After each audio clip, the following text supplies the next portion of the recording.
Hello friends, तो आप लोग कैसे हैं। मुझे पूर्ण विश्वास हुआ कि आप लोग बहुत अच्छे हैं। तो चलिए फिर से आपका स्वागत है स्टूडेंट हेल्पिंग क्लासेज में।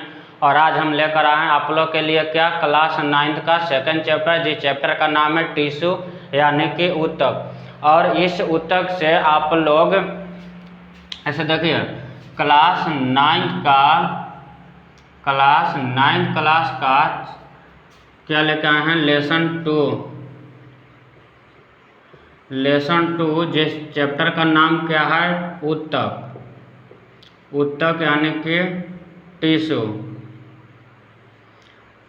और आप लोग ये जो ऊतक चैप्टर है टिश्यू, इसे बहुत सारे कंपटीशन के एग्ज़ाम में भी क्वेश्चन आता है। चाहे आप एसएससी को एग्ज़ाम दीजिए, चाहे आप रेलवे के एग्ज़ाम दीजिए, चाहे आप एनीबॉडी किसी चीज़ का एग्ज़ाम दीजिए, इस ऊतक चैप्टर से बहुत सारे इंपॉर्टेंट क्वेश्चन आता है। क्योंकि ऊतक चैप्टर अपने आप में एक बहुत बड़ा चैप्टर है 9th क्लास का, और ऐसे बहुत सारे एग्जाम में क्वेश्चन आता है। चाहे आप एसएससी के ले लीजिए, चाहे रेलवे के ले लीजिए, चाहे बिहार पुलिस के ले लीजिए, चाहे किसी चीज़ का आप एग्जाम ले लीजिए एनीबॉडी, यह चैप्टर से बहुत सारे क्वेश्चन ऊतक से आता है। तो आज हम इसी क्लास में ऊतक को समझने वाले हैं, आखिर ऊतक होता क्या है। अगर सिलेबस से देखें तो ऊतक यह क्लास 9th का सेकंड चैप्टर है, लेकिन इस चैप्टर से बहुत सारे क्वेश्चन आता है। तो आज हम समझने वाले इस क्लास में क्या, ऊतक के बारे में।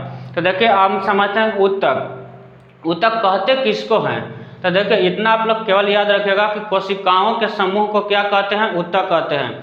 यानी कि किसे कहते हैं, कोशिकाओं के समूह को ऊतक कहते हैं। इससे पहले हम कोशिका पढ़ा चुके हैं। अगर आप लोग इसका पहला चैप्टर कोशिका नहीं देखे हैं तो आप लोग कोशिका चैप्टर पहला देख लीजिएगा, ताकि यह समझ में बढ़िया से आए। तो देखिए कोशिकाओं के समूह को हम क्या कहते हैं, ऊतक कहते हैं। जैसे मान लो कि यह हमारा क्या है, कोशिका है, और इस कोशिकाओं के समूह जब ऐसे बहुत सारे कोशिका आपस में ऐसे जुड़ जाए तो इस कोशिकाओं के समूह को ही हम लोग क्या कहते हैं, तो ऊतक कहते हैं। तो इतना याद रखिएगा कि कोशिकाओं के समूह को ही हम लोग क्या कहते हैं, ऊतक कहते हैं। लेकिन अब बात है क्या कि केवल कोशिकाओं के समूह को ही ऊतक कहते हैं। तो हमारे शरीर में तो बहुत सारे कोशिकाएं हैं, क्यों, क्योंकि मनुष्य बहुकोशिकीय जीव है। तो क्या सब कोशिकाओं का संरचना एक जैसा होगा?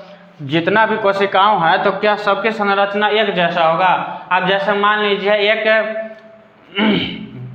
अगर हम डायरेक्ट सिंपल परिभाषा दें कि कोशिकाओं के समूह को ऊतक कहते हैं, तो ये जो परिभाषा है ये गलत हो सकता है। क्यों हो सकता है? क्योंकि हमारे शरीर में बहुत सारे कोशिकाएं हैं और हर एक अंग का कोशिका अलग अलग है। जैसे हाथ की कोशिका अलग है, त्वचा की कोशिका कुछ और है, जैसे हृदय की कोशिका कुछ और है, रक्तवाहिनी की कोशिका कुछ और है। तो क्या हम सारे कोशिकाओं का समूह को ऊतक कहेंगे? नहीं। इसको हम ऐसा डेफिनेशन बोल सकते हैं कि सामान्य उत्पत्ति और सामान्य कार्य करने वाले कोशिकाओं को क्या कहते हैं, तो ऊतक कहते हैं।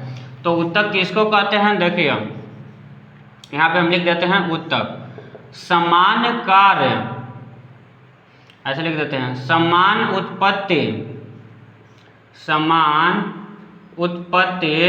एवं समान कार्य करने वाले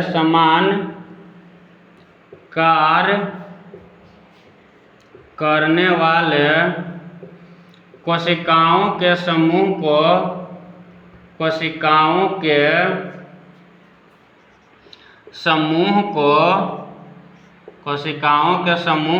ऊतक कहते हैं। कोशिकाओं के समूह को ऊतक कहते हैं, यानी कि टिश्यू कहते हैं। और ऊतक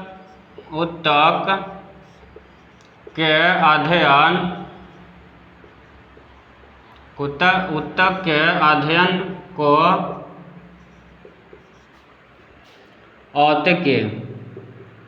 औतकीय यानी कि हिस्टोलॉजी कहते हैं।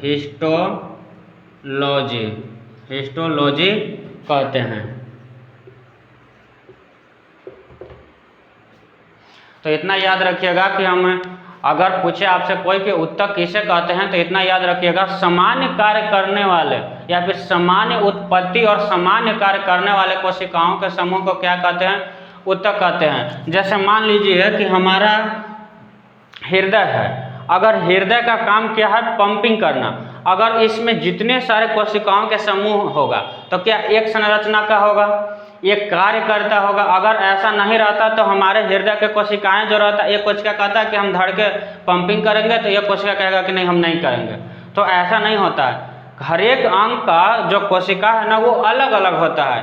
तो इतना याद रखिएगा कि समान उत्पत्ति और सामान्य कार्य करने वाले कोशिकाओं के समूह को हम लोग क्या कहते हैं, तो ऊतक कहते हैं। क्या कि सामान्य उत्पत्ति एवं सामान्य कार्य करने वाले कोशिकाओं को ऊतक कहा जाता है, और ऊतक के अध्ययन को औतिकी यानी कि हिस्टोलॉजी कहते हैं।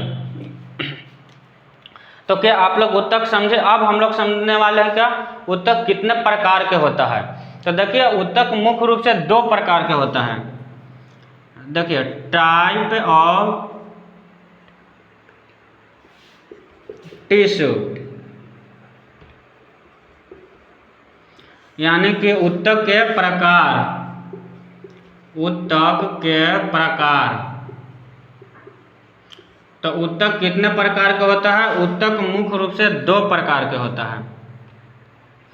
ऊतक मुख्य रूप से कितने प्रकार के होता है? तो ऊतक मुख्य रूप से 2 प्रकार के। ऊतक ऐसा लिख देते हैं, ऊतक कितने प्रकार के? 2 प्रकार। पहला क्या होता है? जंतु पादप ऊतक, पादप ऊतक यानी कि प्लांट टिश्यू। दूसरा होता है जंतु ऊतक, जंतु ऊतक एनिमल टिश्यू, एनिमल टिश्यू। तो क्या आप लोग समझे ऊतक कितने प्रकार के होते हैं? ऊतक 2 प्रकार के होता है, पादप ऊतक और जंतु ऊतक। जैसे ऊतक जो है से केवल मनुष्य यानी कि जीव में ही, मतलब है जंतु में ही नहीं पाया जाता है। ऊतक हमारा जो है ये हर एक जीव में पाया जाता है, और मतलब जितना भी धरती पे जीव है, जिसको हम लोग सजीव बोलते हैं, उस सभी में ऊतक पाया जाता है। तो देखिए बहुत सारे कुछ ऐसे भी जीव है जो एक कोशिकीय होता है, तो उस सब में ऊतक नहीं पाया जाता है। लेकिन क्या जिस तरह से हमारे शरीर में ऊतक होता है कोशिकाओं के समूह, क्या उसी तरह का कोशिकाओं का समूह पेड़ पौधों में ही होता है? तो इसका आंसर है हाँ, क्योंकि ऊतक 2 प्रकार का होता है, एक होता है पादप ऊतक और दूसरा होता है जंतु ऊतक। तो देखिए पादप ऊतक हम किसको कहते हैं? पेड़ पौधों में पाए जाने वाले ऊतक को हम लोग क्या कहते हैं? पादप ऊतक। पेड़ पौधों में पाए जाने वाले ऊतक को क्या कहते हैं? पेड़ पौधों में पाए जाने वाले ऊतक को पादप ऊतक कहते हैं। पेड़ पौधों में पाए जाने वाले ऊतक को, पाए जाने वाले ऊतक को पादप ऊतक कहते हैं, पादप ऊतक कहते हैं। तो इतना याद रखेगा कि पादप उसको कैसे कहते हैं, तो पेड़ पौधों में पाए जाने वाले ऊतक को क्या कहते हैं? तो पादप ऊतक कहते हैं। उसके बाद चलिए अब देखते हैं जंतु ऊतक, यानी कि जीव जंतु में पाए जाने वाले ऊतक को, या फिर जंतु में पाए जाने वाले ऊतक को, पाए जाने वाले ऊतक को जंतु ऊतक कहते हैं, जंतु ऊतक कहते हैं। तो क्या आप लोग समझे कि ऊतक कितने प्रकार का होता है? ऊतक मुख्य रूप से 2 प्रकार के होता है, एक होता है प्लांट टिश्यू, दूसरा होता है एनिमल टिश्यू, यानी कि पादप ऊतक और जंतु ऊतक। पादप ऊतक किसको कहते हैं? पेड़ पौधों में पाए जाने वाले ऊतक को क्या कहेंगे? पादप ऊतक। और जीव जंतुओं में पाए जाने वाले ऊतक को क्या कहेंगे? जंतु ऊतक कहेंगे। तो चलिए अब हम लोग समझते हैं कि इसको पादप ऊतक। तो देखिए पादप ऊतक जो होता है ना, जो पेड़ पौधों में पाया जाता है, यह भी मुख्य रूप से 2 प्रकार के होता है। देखिए पादप ऊतक कितना प्रकार का होता है? पादप ऊतक 2 प्रकार के। तो सबसे पहले अब हम लोग पढ़ेंगे क्या? पादप ऊतक यानी कि प्लांट टिश्यू। तो सबसे पहले हम लोग पढ़ेंगे किसको? प्लांट टिश्यू को। तो चलिए अब चलते हैं प्लांट टिश्यू में।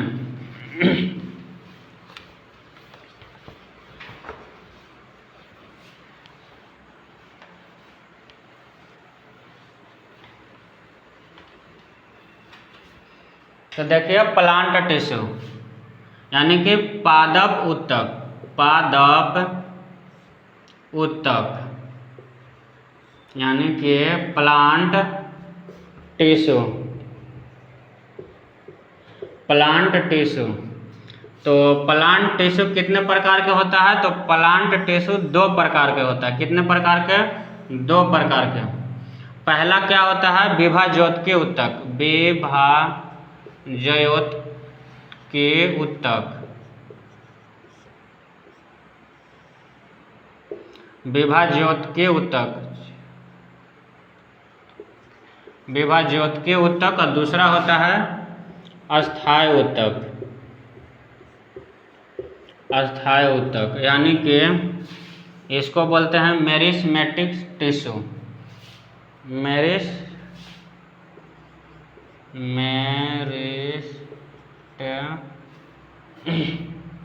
मेरिस्टेमेटिक टिश्यू, इसको बोलते हैं permanent tissue. Permanent tissue, permanent tissue. तो देखिए क्या विभाज्योतकीय ऊतक और दूसरा अस्थायी ऊतक। तो देखिए पहला विभाज्योतकीय ऊतक, दूसरा अस्थायी ऊतक।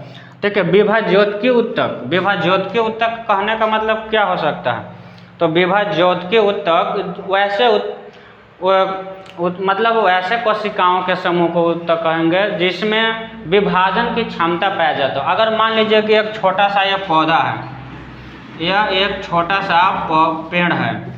अब ये छोटा सा पेड़ है तो यह पेड़ बड़ा कैसे होगा? कहीं ना कहीं इसमें इसकी कोशिकाओं में ना विभाजित हो रहा होगा, यानी कि कोशिकाओं में क्या हो रहा होगा? विभाजन हो रहा होगा। जैसे कोशिकाओं में शारीरिक या फिर इसको विकास के लिए कौन सा विभाजन होता है? समसूत्री विभाजन। इस तरह का समसूत्री विभाजन, यानी कि तो जिस ऊतक की कोशिकाओं में विभाजन की क्षमता पाया जाता है उसको क्या कहते हैं? विभाज्योतकीय ऊतक। तो क्या आप लोग समझे विभाज्योतकीय ऊतक किसे कहते हैं? कि वैसे ऊतक के कोशिकाओं जिसमें विभाजन की क्षमता पाया जाता है उसको हम लोग क्या कहते हैं? विभाज्योतकीय ऊतक। दूसरा क्या होता है? अस्थायी ऊतक, इसमें विभाजन की क्षमता नहीं पाया जाता है, यानी कि अस्थायी ऊतक हम किसको बोलेंगे? जब विभाज्योतकीय ऊतक में विभाजन की क्षमता बंद हो जाता है तो वही किसका रूप ले लेता है? अस्थायी ऊतक का, यानी कि वह पूरी तरह से अस्थायी हो जाता है। अब जैसे मान लीजिए हम लोग कोई कार खरीदे। अब कार खरीदे, जब तक वो चल रहा है चलते चलते एक टाइम ऐसा आता है ना कि अब वो कुछ काम लायक नहीं रहता है, तो क्या हो जाता है? अस्थायी हो जाता है। जैसे मान लीजिए कि अब हम लोग मनुष्य हैं, अभी हम लोग सारा काम काज कर रहे हैं, घूम रहे हैं, फिर रहे हैं, इधर उधर टहल मस्ती खेल कूद सब कर रहे हैं, लेकिन यही चलते चलते कुछ समय बीतेगा, 1 साल 2 साल 4 साल 10 साल 20 साल 25 साल 30, ऐसे करते करते एक टाइम ऐसा आएगा कि हमारा शरीर क्या हो जाएगा? एकदम अस्थायी हो जाएगा। जिस तरह से हम अभी चल रहे हैं, खेल रहे हैं, कूद रहे हैं, घूम फिर रहे हैं, मौज मस्ती कर, क्या आगे चलते चलते कुछ समय ऐसा है कि हमारा शरीर क्या हो जाएगा? अस्थायी हो जाएगा, जो कोई काम करने लायक नहीं रहेगा। जिस तरह से पेड़ पौधे में क्या होता है कि जब विभाज्योतकीय ऊतक में विभाजन की क्षमता खत्म हो जाता है तो वही किसका रूप ले लेता है? अस्थायी ऊतक बन जाता है। मतलब इतना याद रखना कि जिस ऊतक की कोशिकाओं में विभाजन की क्षमता होता है, विभाज्योतकीय ऊतक किसको कहेंगे? कि जिस ऊतक के कोशिकाओं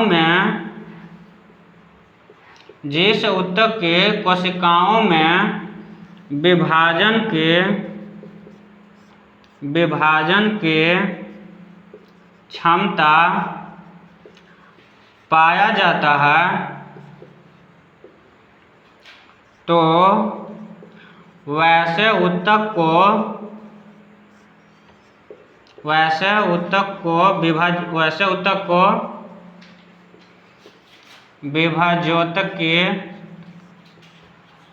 विभाज्योतकीय ऊतक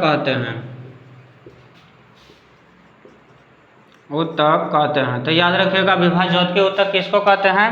कि जिस ऊतक की कोशिकाओं में विभाजन की क्षमता होता है उसको विभाज्योतकीय ऊतक कहते हैं। और जब यही विभाज्योत के उत्तक अपनी क्षमता खो देता है, यानी कि खत्म हो जाता है, खो देता है विभाजन की क्षमता, तो वह किसका रूप ले लेता है? तो अस्थायी उत्तक यानी कि परमानेंट टिश्यू, अब वो अस्थायी हो जाता है। तो अब हम लोग पढ़ने वाले हैं क्या कि विभाज्योत उत्तक भी क्या प्रकार के होता है? 3 प्रकार के होता है। तो विभाज्योत उत्तक कितने प्रकार के होता है? तो विभाज्योत उत्तक 3 प्रकार के होता है। तो अब हम लोग पढ़ने वाले हैं विभाज्योत उत्तक।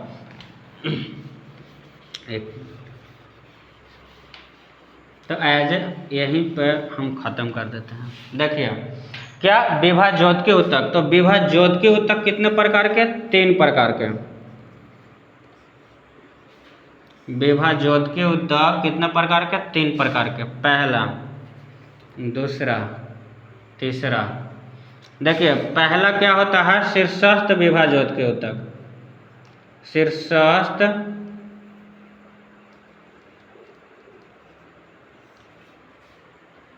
शीर्षस्थ विभाज्योत के उत्तक। दूसरा क्या होता है?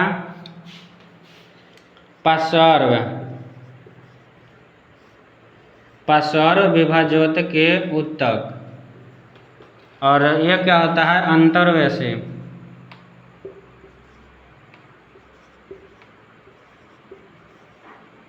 अंतर्वैशी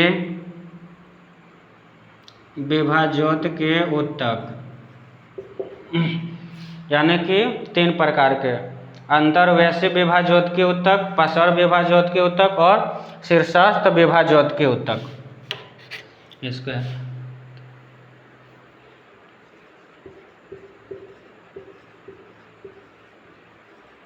अंतर्वैशी विभाज्योत के उत्तक, यानी कि शीर्षस्थ विभाज्योत के उत्तक, पार्श्व विभाज्योत के उत्तक और अंतर्वैशी विभाज्योत के उत्तक। तो विभाज्योत के उत्तक कितने प्रकार के होता है? विभाज्योत के उत्तक कितने प्रकार के होता है? तो विभाज्योत के उत्तक 3 प्रकार के होता है। कौन कौन? शीर्षस्थ विभाज्योत के उत्तक, पार्श्व विभाज्योत के उत्तक और अंतर्वैशी विभाज्योत के उत्तक। अब देखिए यह शीर्षस्थ विभाज्योत के उत्तक, पार्श्व विभाज्योत के उत्तक और अंतर्वैशी विभाज्योत के उत्तक को इंग्लिश में बोलते हैं एपिकल टिश्यू, लेटरल टिश्यू और इंटरकैलरी मेरिस्मेटिक टिश्यू। तो आप लोग याद रखिएगा शीर्षस्थ विभाज्योत के उत्तक, पार्श्व विभाज्योत के उत्तक और अंतर्वैशी विभाज्योत के उत्तक। अब देखिए शीर्षस्थ विभाज्योत के उत्तक, पार्श्व विभाज्योत के उत्तक और अंतर्वैशी विभाज्योत के उत्तक, जिसको हम लोग इंग्लिश में क्या क्या बोलते हैं? इसको बोलते हैं एपिकल मेरिस्मेटिक टिश्यू। इसको बोलते हैं क्या? Lateral meristematic tissue. और इसको क्या बोलते हैं?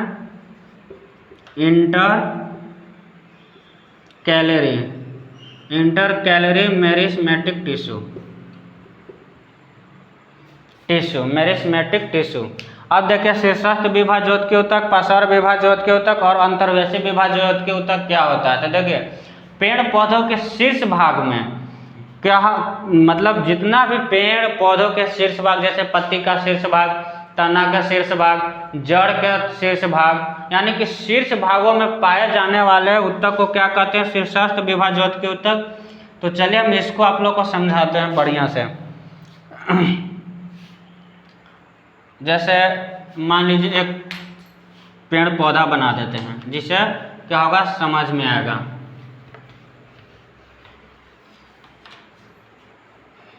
और यह है किसका? विभाज्योत के उत्तक का। चाहे हम इसको मिटा कर एक लाइन में लिखकर इधर समझाते हैं।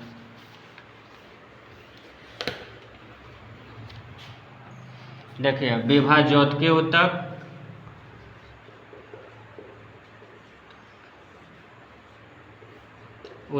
ये कै प्रकार के? 3 प्रकार। 1 2 3। पहला क्या होता है? शीर्षस्थ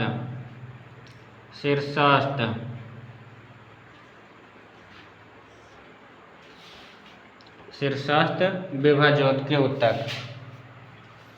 शीर्षस्थ विभाज्योत के उत्तक। विभाज्योत के उत्तक। फिर क्या होता है पार्श्व विभाज्योत के उत्तक। फिर क्या होता है अंतर्वैशी विभाज्योत के उत्तक।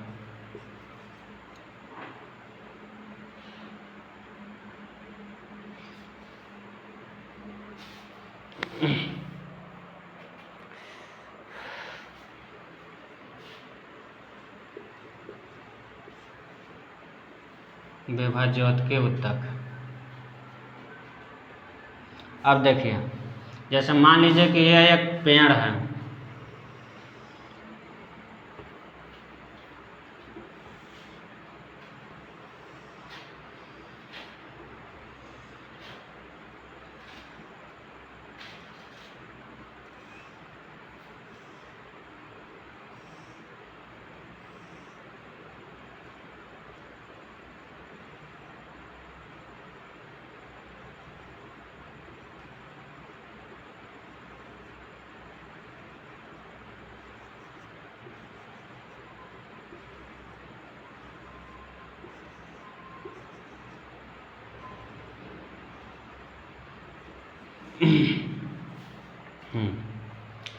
जैसे मान लीजिए कि यह एक क्या है पेड़ है, पेड़ मान लीजिए क्या है एक पेड़ है। अब देखिए शीर्षस्थ विभाज्योत के उत्तक, पार्श्व विभाज्योत के उत्तक, अंतर्वैशी विभाज्योत के उत्तक कहाँ पाया जाता है, यानी कि शीर्षस्थ विभाज्योत के उत्तक इसके शीर्ष भाग। अब यहाँ पे कौन सा उत्तक रहता है शीर्षस्थ विभाज्योत के उत्तक, शीर्षस्थ विभाज्योत के उत्तक। यहाँ पे बीच में जैसे देखिए शीर्षस्थ विभाज्योत के उत्तक यहाँ पे और जड़ में। देखिए अब मान लीजिए कि कहाँ जैसे मान लीजिए ये हमारा क्या है जड़ है, यहाँ से ये सब जड़ है, मान लीजिए ये हमारा जड़ है, तो इसका जो यह शीर्ष भाग होता है ना, शीर्ष भाग यहाँ पे क्या पाया जाता है शीर्षस्थ विभाज्योत के उत्तक। और यह क्या क्या कार्य करता है, पेड़ पौधों की लंबाई बढ़ाता है। क्या लंबाई बढ़ाने का कार्य करता है, लंबाई बढ़ाना। यानी कि शीर्षस्थ विभाज्योत के उत्तक क्या करता है पेड़ पौधों की ना लंबाई बढ़ाता है। जैसे मान लीजिए कि यह शीर्षस्थ विभाज्योत के उत्तक है जो कहाँ पाया जाता है शीर्ष भाग पे, यानी कि किसका शीर्ष भाग पे पाया जाएगा, तना के शीर्ष भाग में, जड़ के शीर्ष भाग में और पत्ती के शीर्ष भाग में। इस सब के कहाँ पाया जाता है शीर्ष भाग में, शीर्ष भाग में। अब आप लोग जैसे बताइए यह शीर्ष भाग में पाया जाता है तो कोई इसका विभाजन ऊपर की ओर होगा, जड़ में के शीर्ष भाग में पाया जाता है तो नीचे की होगा। तो ये क्या करता है, ये ऊपर की ओर जाता है और जड़ नीचे की ओर जाता है, जिससे क्या होता है ये पेड़ पौधों की लंबाई बढ़ता है। तो याद रखिएगा कि विभाज्योत के उत्तक के कारण क्या होता है पेड़ पौधों की ना लंबाई बढ़ता है। तो क्या आप लोग समझे कि विभाज्योत के उत्तक कहाँ पाया जाता है, तना जड़ पत्ती के शीर्ष भाग में, जिसके कारण क्या होता है पेड़ पौधों की ना लंबाई बढ़ता है। यानी कि ऊपर का विभाजन ऊपर होता है, तो वो जैसे मान लीजिए एक लब्बड़ है, अब लब्बड़ को हम ऐसे धर के और एक ऊपर की ओर खींचेंगे एक नीचे की ओर खींचेंगे, तो उससे क्या होगा ना कि ये जो है शीर्षस्थ विभाज्योत के उत्तक मतलब बीच की लंबाई बढ़ेगा। जैसे मान लीजिए कि ये हमारा एक लब्बड़ है, अब मान लीजिए ये हमारा एक रबर है, अब इसको हम ऊपर की ओर खींचेंगे और नीचे से नीचे की ओर खींचेंगे, तो ये क्या होगा इसकी लंबाई बढ़ रहा है। बिल्कुल शीर्षस्थ विभाज्योत के उत्तक ना उसी प्रकार का क्या करता है कार्य करता है, यानी कि ये ऊपर की ओर खींचता है क्योंकि यहाँ पे है, और ये जो है जड़ में भी शीर्षस्थ विभाज्योत के उत्तक रहता है, ये नीचे की ओर खींचता है, जकरा वजह से क्या करता है धीरे धीरे पेड़ की लंबाई बढ़ता है। जैसे मान लीजिए कि दोनों छोर पे से हम खींचेंगे, ये खींचता है अपनी ओर, यह खींचता है अपनी ओर, तो इससे क्या करे होगा इसकी लंबाई बढ़ेगा। तो याद रखिएगा कि शीर्षस्थ विभाज्योत के उत्तक कहाँ पाया जाता है, जड़ तना पत्ती के शीर्ष भाग पे, जिससे पेड़ पौधों की क्या बढ़ता है लंबाई बढ़ता है। उसके बाद देखिए पार्श्व विभाज्योत के उत्तक, ये कहाँ पाया जाता है पार्श्व भाग में, पार्श्व भाग में जो इसके जो ये जो गोल है मोटाई, ये पार्श्व भाग में पाया जाता है। पार्श्व विभाज्योत के उत्तक, विभाज्योत के उत्तक। ये कहाँ पाया जाता है? पसर भाग में, जिससे क्या होता है? मोटाई बढ़ता है। पेड़ पौधों की क्या होता है? मोटाई बढ़ाना। इसका कार्य क्या है? मोटाई बढ़ाना। जैसे देखिए ये इसकी जो मोटाई है गोल, ये क्या करेगा? इसको मोटाई बढ़ाएगा, मोटाई बढ़ाना। मतलब पसर विभाज्योत उत्तक का कार्य क्या है? पेड़ पौधों की ना मोटाई बढ़ाने का कार्य कौन करता है? पसर विभाज्योत उत्तक। जैसे देखिए आप लोग कभी कभी गांव घर में पेड़ को देखे होंगे, जैसे कदम का पेड़ है, तो कदम का पेड़ होता है तो क्या होता है कि लोग उसको जब इतना बड़ा होता है या फिर उससे थोड़ा सा और बड़ा होता है ना, तो उसको टहनी सब काट काट के क्या करता है? टहनी को अलग कर देता है, और टहनी के अलग करके केवल एक ऊपर वाला शीर्ष वाला छोड़ देता है ताकि इसमें बढ़ते रहे। और क्या होता है? साइड साइड से मोटा होने के लिए छोड़ देता है। तो उस टाइम पे कौन कार्य करता है? पसर विभाज्योत उत्तक। पसर विभाज्योत उत्तक कहाँ पाया जाता है? पसर भाग में, जो क्या करता है? पेड़ पौधों की मोटाई बढ़ाता है। जैसे मान लीजिए ये एक पेड़ है, इसके जो ये मोटाई है ऐसे, तो ये क्या करेगा? इसमें वृद्धि करने का कार्य कौन करता है? पसर विभाज्योत उत्तक। तो क्या आप लोग पसर विभाज्योत उत्तक का समझे? उसके बाद तीसरा होता है अंतर्वेशी विभाज्योत उत्तक। ये क्या करता है? ये नोड, जैसे मान लीजिए कि यहाँ से यहाँ, ये क्या है? ये इसको हम लोग क्या बोलेंगे? नोड। और ये भी क्या है? एक नोड। तो ये नोड जो है ना, तो ये नोड के बीच के भागों को हम लोग क्या कहते हैं? यहाँ पे जो बीच के भाग है इसमें लंबाई बढ़ाता है, यानी कि नोड के बीच की दूरी, नोड के बीच के दूरी कौन बढ़ाता है? और इसी बीच में कौन सा उत्तक रहता है? अंतर्वेशी विभाज्योत उत्तक। अंतर्वेशी विभाज्योत उत्तक। विभाज्योत उत्तक क्यों? क्योंकि ये दोनों के बीच की नोड बढ़ाने का कार्य करता है। जैसे देखिए आप लोग गन्ना में देखे होंगे कि ये क्या कर, जैसे आप लोग गन्ना में देखे होंगे, मान लीजिए कि एक गन्ना है, तो जब ये छोटा सा गन्ना रहता है तो इसके ऐसे पास पास में ये नोड रहता है, एकदम ऐसे पास पास में ऐसे नोड रहता है, पास पास में एकदम जुड़ा हुआ।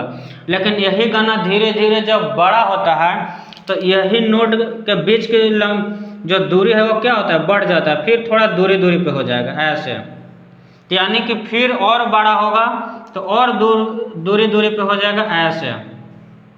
यानी कि ये नोड जो है, ये नोड और ये नोड के बीच की लंबाई को बढ़ाने का कार्य कौन करता है? अंतर्वेशी विभाज्योत उत्तक। तो क्या आप लोग समझे कि विभाज्योत उत्तक तीन प्रकार के?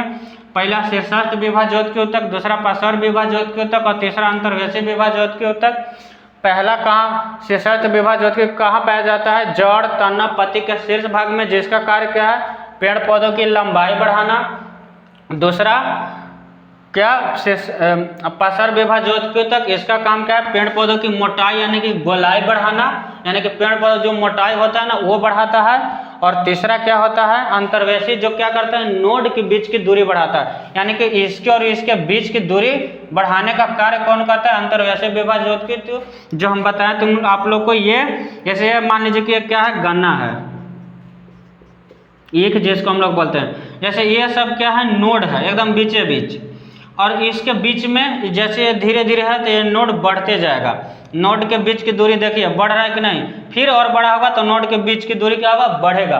तो ये जो नोड के बीच की दूरी जो बढ़ाने का कार्य करता है ना, ये कौन करता है? अंतर्वेशी विभाज्योत उत्तक। तो चलिए बाकी सब so thanks, all the best. मिलते हैं अगले क्लास में। वीडियो बहुत ज़्यादा लंबा हो रहा है तो अगले क्लास में मिलते हैं क्या आप लोग को लेकर अस्थायी उत्तक। बाकी सब so thanks, all the best.